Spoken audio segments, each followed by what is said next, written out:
de Misiones, porque una de las cosas que veníamos contando esta semana también y recuperando algunas intervenciones es que muchos de estas personas que están por debajo de la línea de pobreza son trabajadores formales, por ejemplo, ¿no? Coqui, muy buenas tardes, ¿cómo estás? Alicia Rivas te saluda. Sí, buenas tardes Alicia, buenas tardes a la audiencia, a tu compañero de tarea, ¿cómo estás? Muy bien. Esto que decimos, ¿no? Ya hoy tener un trabajo estable, un trabajo entre comillas formal, no garantiza que uno pueda escapar de esa línea de pobreza, ¿no?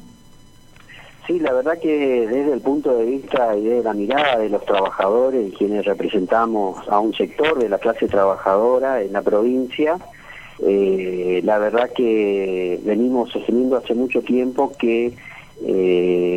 en estos niveles que nos ubican estos datos que se miden a través del INDEX,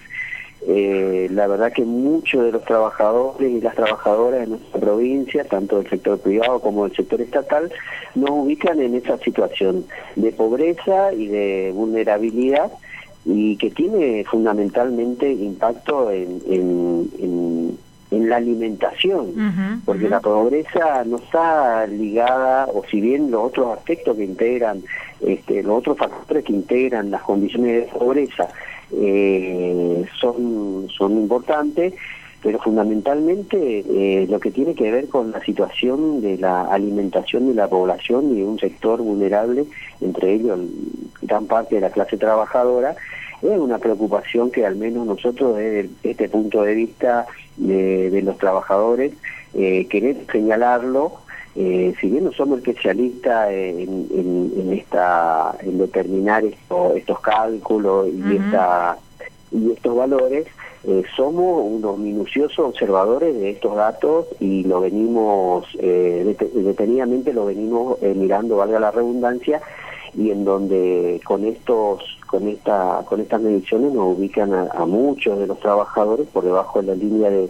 pobreza, y otro tanto también por debajo de la línea de indigencia, que es lo más alarmante y preocupante en este contexto de inestabilidad económica, en donde en las macroecuaciones económicas los perjudicados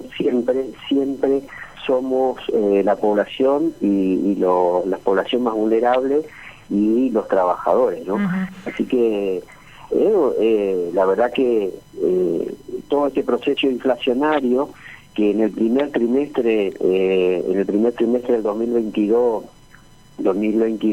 la situación de pobreza acá en la región, acá en la provincia de Misiones era algo atenuada,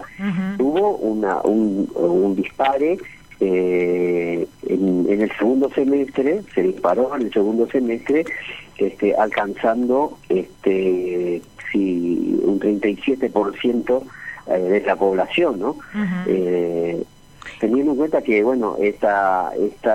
medición que hacen en base a la encuesta de hogar y la ciudad que se tiene en cuenta de la ciudad de Posada, que tiene una población que supera los 380.000 habitantes,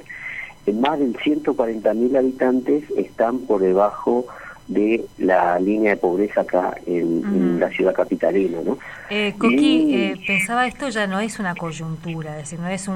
que es una crisis y, bueno, producto de la crisis, no sé, uno podría pensar la pandemia y eso generó índices de pobreza preocupantes, pero acá estamos hablando de varios años de una pobreza que ya se puede pensar en términos estructurales, digamos. Sí, la verdad que nosotros eso siempre lo decimos también. Nosotros durante estos últimos 20 años al gobierno, a los gobernantes provinciales, no hemos escuchado jamás una palabra salida de sus bocas abocándose a resolver la pobreza. Sí, hacen alusión a la actividad económica, a la generación de fuentes de trabajo, a la diversificación productiva, a las actividades económicas acá en la región y en la provincia, pero jamás ningún gobernante salió de su boca combatir la pobreza estructural, abordar los problemas de carencia que tiene gran parte de la población. Y si bien este muestreo que el INDEC nos provee esta semana,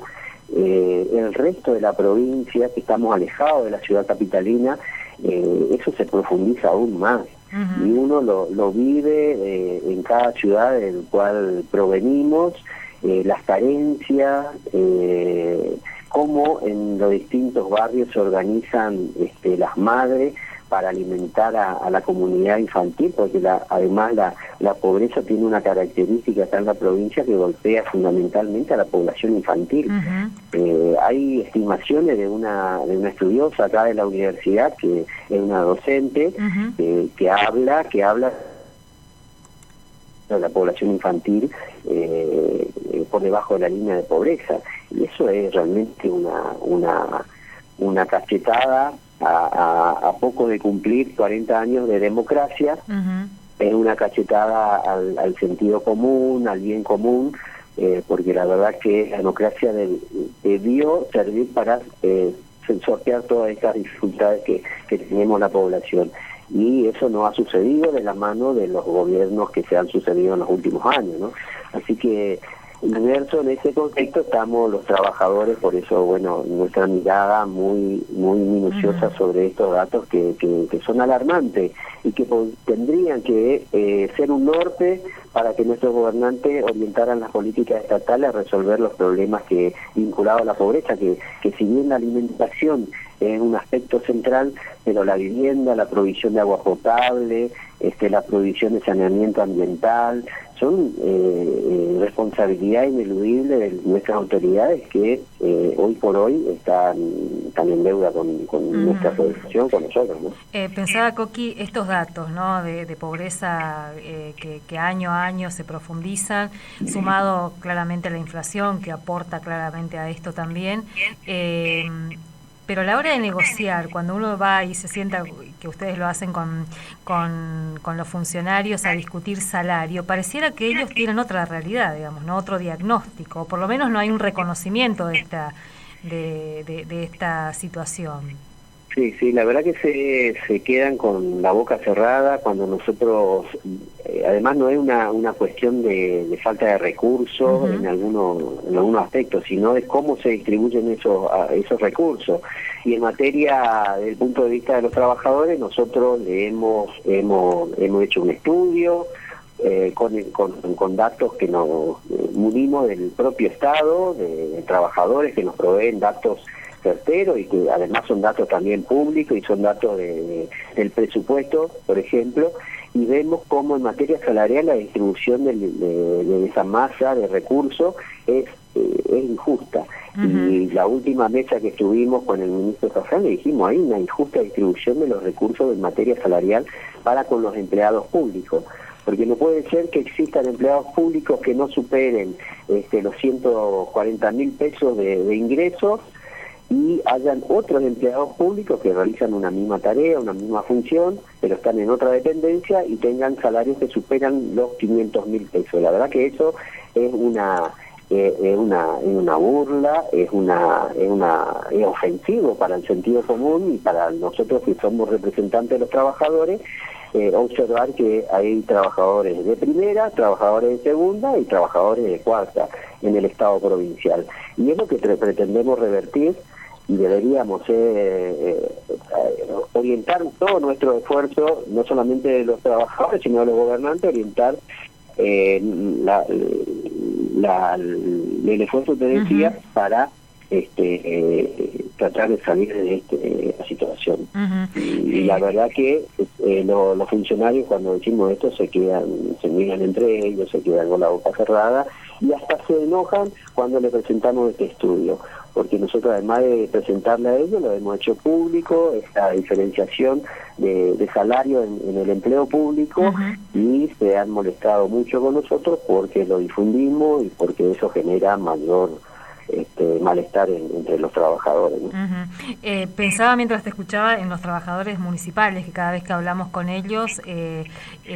ahí todavía el abismo es mayor entre aquellos que cobran un salario más o menos respetable y el universo de trabajadores municipales. Sí, la verdad que eso es otra deuda y nosotros desde ATE estamos organizándonos y planteando distintas situaciones para mejorar la situación de ingreso del trabajador municipal, que es el eslabón peor pago dentro de la cadena de los trabajadores estatales. Con salarios por debajo de la línea de indigencia, con salarios que no superan los 70.000 pesos, con 80.000 pesos, dependiendo del municipio, y el humor del intendente, porque hay muchos intendentes que entienden que el municipio es una propiedad privada, que es